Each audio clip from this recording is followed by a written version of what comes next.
Hey guys, এই আচারটা আমি আমার শাশুড়ি আম্মুর কাছ থেকে শিখেছি, তাই আজকেই আমি বানাচ্ছি। আর এটা জলপাইয়ের আচার। আর এই জলপাইয়ের আচার রেসিপিটা তোমাদের সাথে শেয়ার না করলেই না, এই জন্য শেয়ার করতে অলরেডি চলে এসেছি, দেখতেই পাচ্ছ। আসসালামু আলাইকুম এভরিওয়ান, তোমরা সবাই কেমন আছো? আশা করি আল্লাহর রহমতে তোমরা সবাই ভালো আছো, আমিও ভালো আছি, রোজবা ভালো আছি, আলহামদুলিল্লাহ।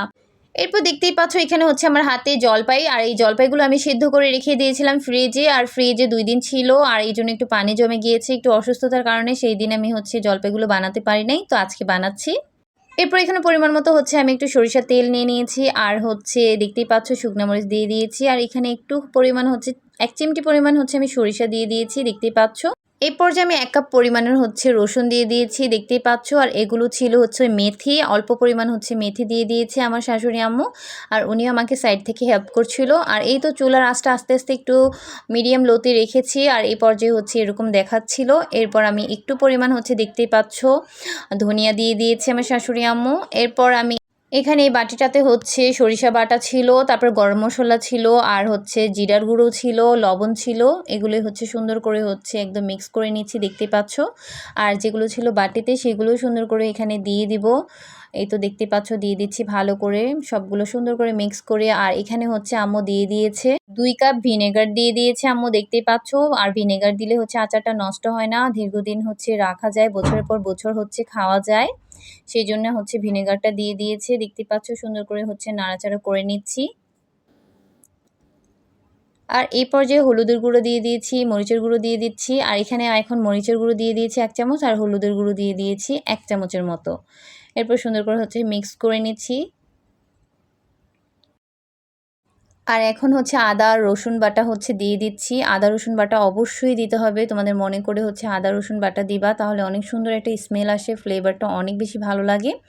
আর আমি আর একটু পরিমাণ দিয়ে দিচ্ছি, কারণ একটু অল্প লাগছে, এই জন্য দিয়ে দিয়েছি। তোমরা তোমাদের স্বাদ মতো পরিমাণ মতো দিয়ে দিবা। আর এখানে বিট লবণ দিয়ে দিয়েছি, তোমরা তোমাদের জলপাই কতটুকু সেটার পরিমাণ করে দিয়ে দিবা সব কিছু। আর এখানে এই তো দেখতে পাচ্ছ জলপাইগুলো থেকে পানি একদম বের করে এইভাবে চিপে চিপে নিয়ে নিয়েছি, জলপাইগুলো একদমই পানি রাখিনি ভিতরে। আর এখন সুন্দর করে এগুলোকে মিক্স করে একটু চেপে চেপে দিব, যাতে মশলা সবগুলো জলপাইয়ের গায়ে লাগতে পারে, সেই জন্য এভাবে করে দিয়েছি, দেখতে পাচ্ছ।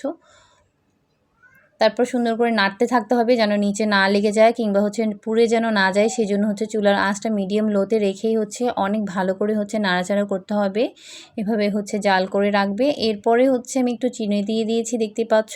কয়েকবার চিনি দেওয়া হয়েছে অফ ক্যামেরাতেও, তারপরে চিনির পরিমাণটা একটু বেশি দিতে হয়, কারণ জলপাই যদি বেশি টক হয় তাহলে অবশ্যই চিনিটা বেশি দিতে হবে। আর 2টা তেজপাতা ছিঁড়ে দিয়ে দিয়েছি, কারণ তেজপাতা দিতে আমি ভুলে গিয়েছিলাম, তেজপাতা তোমরা তেলে দিবা। শুকনো মরিচের গুঁড়ো 2 চামচ দিয়ে দিয়েছি, এইতে দেখতেই পাচ্ছ। তোমরা তোমাদের টেস্ট অনুযায়ী ঝালটা বাড়িয়ে কমিয়ে দিতে পারো। আর এখানে আমি 5 মিশালি মশলা একদম সুন্দর করে গুঁড়ি করে নিয়েছি, আর এগুলোই দিয়ে দিয়েছি পরিমাণ মতো। তোমরা তোমাদের স্বাদ মতো পরিমাণ মতো বাড়িয়ে কমিয়ে দিতে পারো। তো দিয়ে দিয়েছি সুন্দর মতো, সবগুলোকে মিক্স করে নিয়েছি। আর সুন্দর একটি স্মেল আসতেছিল, একদম আচার আচার ফ্লেভারটা তখনই আসছে, এর আগে আমি ফিল পাচ্ছিলাম না। আর এই তো দেখতেই পাচ্ছ একদম তৈরি হয়ে গিয়েছে আমার আচারটা, একদম কালো কালো হয়ে গিয়েছে, ক্যামেরাতে ভালোভাবে বোঝা যাচ্ছে না, এই তো দেখতেই পাচ্ছ। এখন রুজবা বেবিকে একটু দিব, টেস্ট করাবো ওর কেমন লাগছে, কারণ ও মাশাআল্লাহ আচার খেতে অনেক বেশি পছন্দ করে, আর আচার খায়ও অনেক ক্ষেত্রে। আর এখন আমি লাইটগুলো একদম সবগুলো রুমের লাইট জ্বালিয়ে দিয়েছি, এই জন্য বারবার উপর দিকে তাকাচ্ছিল। আর এখন ওকে টেস্ট করাবো, তো নিচে প্রথমে রেখে দেই, তারপর ওকে দেখি টেস্ট করানো যায় কি না। এর মধ্যে দেখো এই তো বেবি আমি একটু গান গাচ্ছিলাম, তাই একটু নাচানাচি করতেছে, রুমে কেউই ছিল না, ও আর আমি একা ছিলাম। তারপর এই তো বসে এখন মা মেয়ে দুজন মিলে খাবো। আর উপর দিকে এই যে বললাম না বারবার উপর দিকে তাকিয়েছে, তার কারণ উপরে কালারগুলো চেঞ্জ হচ্ছিল লাইটের, এই জন্য একদম বারবার তাকিয়ে থাকে। আর এই তো বসে বসে সুন্দর করে শুয়ে শুয়ে কার্টুন দেখে।